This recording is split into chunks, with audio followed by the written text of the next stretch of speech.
Grier is standing in the doorway of the bathroom at 11:40 at night, and Ezra doesn't know she's there yet. He's sitting on the edge of the tub, phone in both hands, thumbs still, screen light carving his face into something she doesn't recognize. His shoulders are moving in that small, contained way people move when they're trying very hard not to be heard. She knows this shape. She's seen it 3 times now. 3 times in 4 months, Ezra has cried in a bathroom, a car, once at 2 a.m. on their own balcony, phone in hand, and every single time, when Grier asked what was wrong, the answer had a name in it. Bellamy. Tonight she doesn't ask.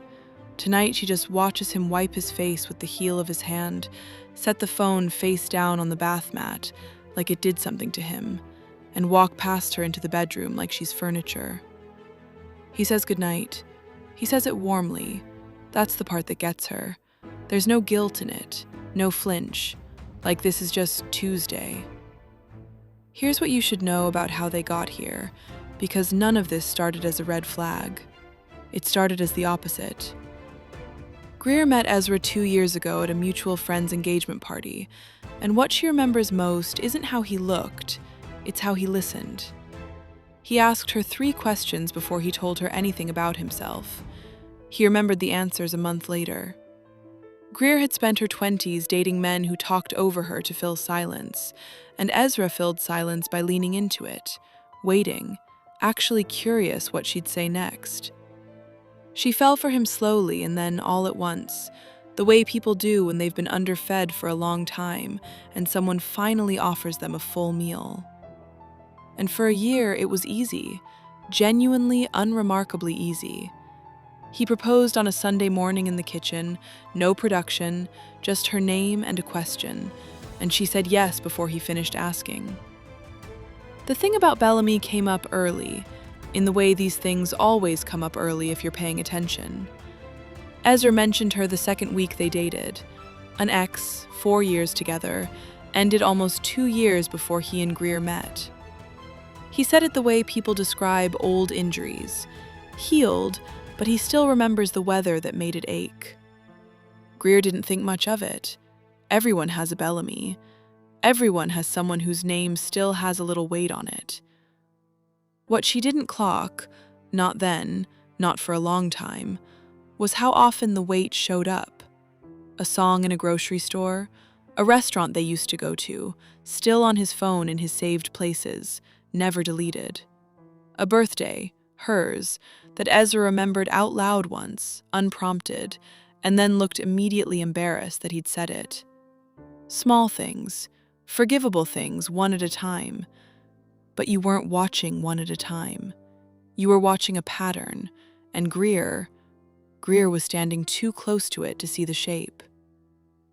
Here's the detail I want you to hold on to, because it's going to matter more than anything else in this story. Bellamy doesn't call. Bellamy doesn't text, not that Grier's ever seen. Bellamy hasn't been mentioned by name in months.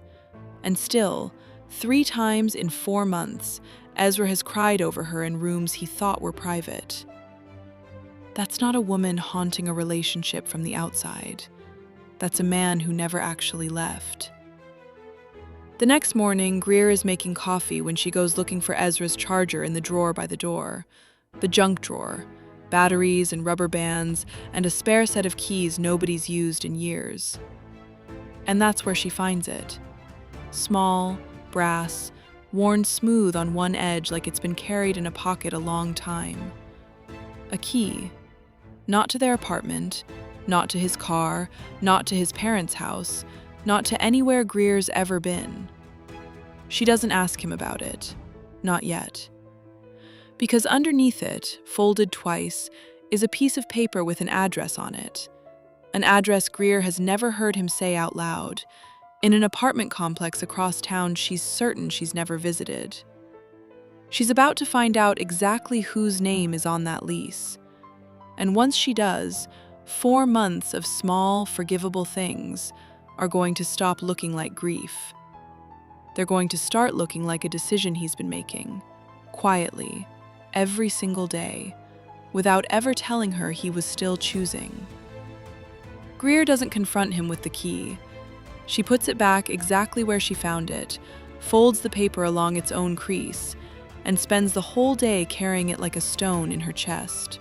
This is the part of the story people skip when they tell it later. The waiting.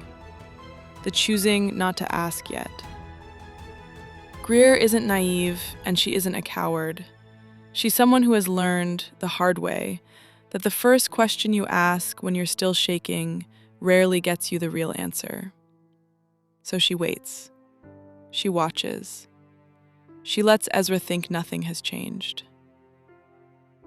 That evening, he comes home late from what he calls a work thing, and he's lighter than he's been in weeks, loose in his shoulders, humming while he takes off his shoes. Grier used to love that particular version of him, unguarded, easy, present. Now she just wonders where it's coming from. She asks how his day was. He tells her almost nothing, and somehow makes the nothing sound like everything. Here's where I need to back up, because the two of them didn't arrive here overnight. And if you only saw tonight, you'd think Grier was overreacting to a key in a drawer. She isn't. She's reacting to 18 months of a very specific kind of quiet. Ezra grew up the peacemaker of his family, the one who learned early that the fastest way to keep a room calm was to keep information moving in only one direction, toward him. He never lied exactly. He just decided, on his own, what Grier needed to know and when. Which trip mattered enough to mention. Which old friend was worth bringing up. Which name still had a key. Grier used to call this thoughtful. She thought he was protecting her from things that didn't matter. It took her a long time, longer than it should have, to notice that the things he decided didn't matter were, without exception, the things that involved Bellamy. If you've ever loved someone who edits themselves in real time, you already know how disorienting that is. You're not being lied to. You're just never getting the whole room. And this is exactly the moment I want you subscribed for, because what Grier finds out next isn't the twist you're expecting. It's worse, and it's going to reframe the whole story once you have it. 2 nights later, Ezra says he's meeting his brother for dinner. Grier says, "Have fun," means it, and then sits in the car outside their building for 11 minutes, deciding whether she's about to become a person she doesn't want to be. She decides she already is that person. She just hasn't confirmed anything yet. She drives to the address from the folded paper. It's a converted duplex, warm light in the upstairs window, a bike chained to the railing that's too small to be a man's. She doesn't get out of the car. She doesn't need to. Ezra's car is already parked across the street, nose in, the way you park somewhere you've parked 100 times before. Not a work thing, not his brother. And then the front door opens, and a woman steps out onto the little porch to say something back inside before she leaves. Dark coat, a laugh Grier's never heard in her life and instantly hates. And Grier realizes, sitting in a car that suddenly feels much too small, that she has never once seen a photo of Bellamy. Not one. In 2 years, Ezra never showed her a single picture. She always thought that was restraint. Now she thinks it might have been the opposite. A door left open, quietly, so he'd never have to admit he was still standing in the doorway. She doesn't go up. She doesn't call his name. She drives home first, and she is sitting on the couch, coat still on, when he walks in 40 minutes later, smelling faintly like someone else's candles. He asks if she's okay. And Grier, steady, quiet, the calmest she's felt all week, says yes. Because she's not ready to hand him the truth of what she knows. Not yet. What she wants first is to understand exactly how long this has been going on, and exactly how many other people already know what she's only just found out. Because a man doesn't keep a key like that for one visit.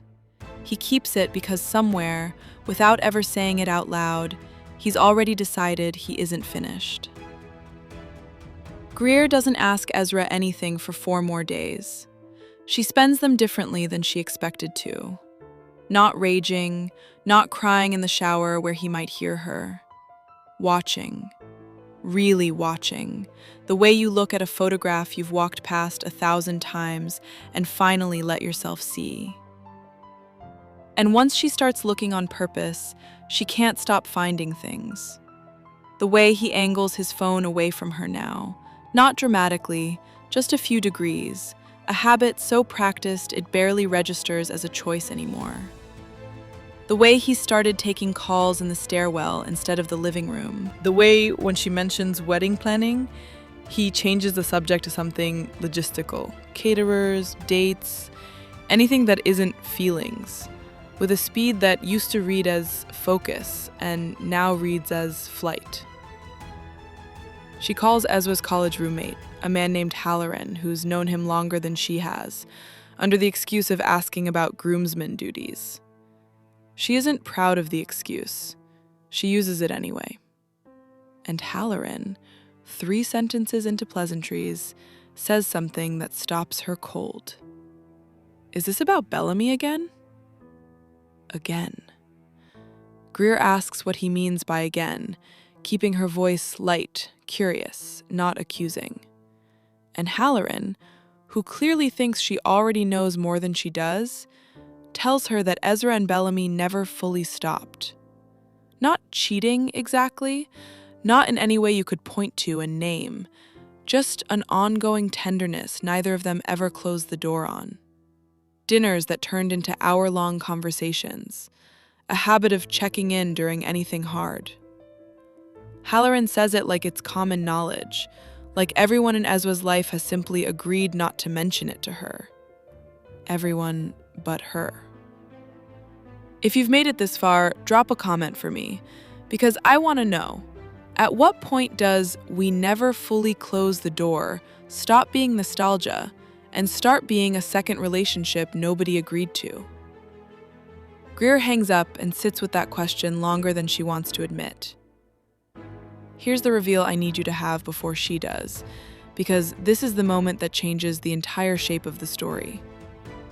Bellamy isn't an ex Ezra can't get over. Bellamy is a woman Ezra has been quietly, deliberately keeping in reserve. Not contacted daily, not declared, just maintained. A key that still works, an address he still knows by heart. A version of his life he never fully closed out, kept warm in case the version he built with Grier ever stopped being enough. He didn't cheat in a single dramatic night. He built an exit 2 years wide and never told the person he was building it next to. Grier doesn't know that yet, not in those words, but she's close. Close enough that when Ezra comes home that night and kisses her hello, she notices, really notices, for the first time, that his eyes go to his phone before they go to her. She asks him, gently, if he's ever thought about what would happen if she needed him the way Bellamy apparently still does. He laughs, actually laughs, a short, surprised sound, and says Bellamy doesn't need anything from him. They're just friends. She's going through a hard time, that's all. Grier says she didn't ask if Bellamy needed something. She asked if he'd thought about it. He doesn't answer that. He changes the subject to dinner. And that's when Grier understands something she'll spend the rest of this story acting on. Ezra isn't going to tell her the truth voluntarily. Not because he's cruel, but because in his mind there's nothing to confess. He's not choosing Bellamy over her. He's just never once considered that keeping both of them was a choice at all. Which means if Grier wants clarity, she's going to have to build it herself. And the next person she calls isn't Ezra's friend, it's Bellamy. Grier finds Bellamy's number the unglamorous way, an old group text from years ago, still sitting in Ezra's phone backup on their shared cloud account, a relic from a wedding they'd apparently both attended before Grier ever existed in his life. She stares at the number for 2 days before she calls it. When Bellamy picks up, her voice is warm, instantly warm, no wariness in it at all, like she's been half expecting this call for longer than Grier has known to make it. "I wondered when you'd figure it out," Bellamy says. Not smug, almost relieved. Grier asks what exactly she's supposed to have figured out, and Bellamy, to her enormous credit, or maybe just her exhaustion, doesn't dance around it. She tells Grier that she and Ezra never really ended, that the breakup, 4 years ago now, wasn't about falling out of love. It was about Ezra panicking 3 weeks before he was supposed to move in with her, disappearing for 11 days, and coming back with an apology and a story about needing space that never quite added up. Bellamy took him back twice after that. Each time, he stayed just long enough to feel steady again, and left the second things asked something real of him. "He's not choosing between us," Bellamy says. "He's choosing not to be pinned down by either of us. You're the one he built a life with. I'm the one he keeps in case the life gets hard." Grier asks the question she's been circling for a week without letting herself land on it. Does Ezra still see her? Not calls, not check-ins. Does he still go to her, physically, the way Grier saw with her own eyes outside that duplex? Bellamy is quiet for a second. Then she says yes. Not often, maybe 6, 7 times a year, always after something hard happens to him. A bad week at work, a fight, a milestone that scared him. She always lets him in. She's not proud of that. She's also not going to lie about it to spare Grier's feelings. Not anymore. "He told me you two were solid," Bellamy says. That's what he always says right before he shows up at my door. And there it is, the pattern reveal, laid out plain, no longer a shape Grier has to squint at. Ezra doesn't leave when things are good. He leaves, quietly, temporarily, exactly when things ask the most of him. And Bellamy has been his pressure valve for 4 years, through an engagement he never mentioned to her either. This is the part I need you to sit with, because it reframes everything before it. The crying in the bathroom wasn't guilt over a memory. It was withdrawal. He was already grieving the version of comfort he knew he'd have to give up if he actually married Grier, and some part of him wasn't ready to give it up at all. Grier thanks Bellamy, oddly, genuinely, and hangs up before either of them can turn this into a conversation about whose fault any of it is. She sits with the phone in her lap for a long time. Here's what surprises her most, once the shock settles. She isn't thinking about Bellamy. She barely thinks about her at all. She's thinking about the 18 months she spent believing she and Ezra were building something solid, when he was quietly keeping a second foundation poured somewhere else, just in case the first one cracked. That's not a man who cheated on her once. That's a man who has been hedging against loving her fully since before she ever knew his last name. When Ezra gets home that night, he finds her sitting at the kitchen table with his spare key, the brass one, worn smooth, set down in the exact center of it, like an exhibit. "We need to talk about Bellamy," Grier says, "and I already know everything. I just want to see what you say when you think you still have to explain it." Ezra doesn't sit down right away. He stands in the kitchen doorway looking at the key on the table like it's a small animal that might move if he startles it. And then he does the thing Grier has been quietly bracing for without letting herself name it. He gets defensive before he gets honest. "You called her," he says, and it comes out like an accusation, like Grier's the one who did something wrong here. "You went behind my back and called her." Grier doesn't raise her voice. She's had 4 days to decide she wasn't going to give him that satisfaction. "I went around a door you never opened," she says. "That's not the same thing." He tries a few things after that, in order, and I want you to notice the order, because it tells you everything about a man who's been managing rooms his whole life instead of living honestly in them. First, minimizing. It wasn't what it looked like. They're just close. People don't understand friendships like theirs. When that doesn't land, he moves to context. His childhood, his parents' divorce, how hard it was to trust that anything good would stay. Like the explanation was owed more sympathy than the harm. And when even that doesn't move her face, he goes somewhere colder. He tells her she's turning this into more than it is, that if she'd just let it go, they could move forward, get married, be fine. That she's the one choosing to make this the end of something that didn't have to end. That's the sentence that finally gets to her. Not the affair-shaped thing with Bellamy. This one. The suggestion that the damage isn't what he did, it's her refusal to swallow it quietly. Grier has heard some version of that sentence her whole life, from people who needed her calm more than they needed to be honest. She just never expected to hear it from the person she was about to marry. "I'm not choosing to end anything," she says. "You chose it 4 years ago, every time you drove across town instead of finishing the hard conversation with either of us. I'm just the first person who noticed out loud." And this is where Ezra makes the mistake that seals it. Not because he confesses, but because he gets reckless in exactly the way people do when they realize the story is finally getting told without their permission to shape it. He says, sharp and fast, that at least Bellamy never made him feel like he was on trial. That being with Grier lately has felt like an interrogation. That maybe he wouldn't need somewhere else to breathe if his own home didn't feel like a courtroom. Silence. A real one.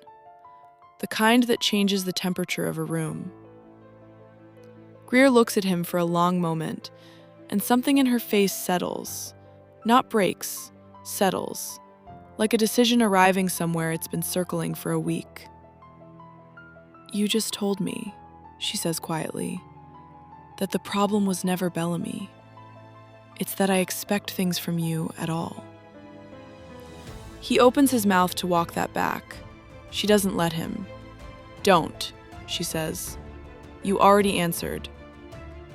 He spends that night on the couch, not because she banished him there, but because when she went to bed and shut the door, he understood, maybe for the first time in 4 years, that this particular door wasn't going to reopen just because he waited outside it long enough. In the morning, the key is gone from the kitchen table. Grier has it in her coat pocket, and she is on her way to somewhere Ezra doesn't know about yet, to close a door he never had the courage to close himself. The duplex looks smaller in daylight than it did from a parked car at night. Bellamy opens the door already knowing why Grier's there. She can see it in the way her face doesn't do surprise, just a tired kind of readiness. Grier doesn't come inside. She holds out the key on her open palm, brass worn smooth from a habit that was never really about convenience. "He's not going to need this anymore," Grier says. "Not from lack of trying. From lack of me letting him." Bellamy looks at the key for a long moment before she takes it. "I'm sorry," she says, and for once, it doesn't sound performative. "I always told myself I was just being there for a friend." "I believe you told yourself that," Grier says. "I don't think it's true, but I believe you told yourself that." She isn't there for a confrontation. She got what she came for the moment Bellamy's hand closed around that key. The last physical thread of an arrangement neither of them agreed to out loud, finally, quietly, cut. By the time Grier gets home, Ezra's things are already half out of the closet. His choice, not hers, made sometime overnight while she wasn't there to watch him decide it. He tells her he's staying with his brother. He says it like an offering, like distance is supposed to prove something. "It doesn't fix it," Grier tells him, standing in the doorway of a bedroom that suddenly has too much space in it. "But it's honest. That's new for you." He doesn't argue. That's how she knows, more than anything Bellamy said, more than anything he screamed at her 2 nights ago, that some part of him has known the truth of himself the whole time. He just never had to say it out loud before, because nobody had ever asked him to. Here's what I keep coming back to with Grier's story, and I think it's worth sitting with for a second. She didn't lose Ezra because she asked too many questions, or expected too much, or turned a friendship into a crime scene. She lost the version of him she thought she had, the one who was fully, uncomplicatedly hers, because that version never actually existed. He kept a door open the entire time she thought they were building a house together. And the hardest part of stories like this one isn't the discovery. It's realizing that the discovery doesn't actually change anything about who you are. It only changes what you're willing to keep believing about someone else. If you're subscribed already, thank you. Genuinely. This channel exists because people like you keep showing up for stories that don't hand you an easy villain, just a clear one. And if part of you is sitting with a Bellamy of your own right now, a person, a habit, a door someone in your life has never quite closed, I'd start by asking the question Grier finally asked. Not, do you still love them? Ask what you're for in the moments things get hard. Because that's where the truth actually lives. Next time, I want to bring you a story about a woman who thought she'd finally found the safest room in her life. A stepfather who welcomed her like his own, until the one thing he refused to let her keep turned out to be the one thing that mattered most. It's a quieter kind of hurt than this one. It might be a harder one to watch. You are not too much. They were just not enough. Around here, we don't just survive it, we understand it, and then we let it go.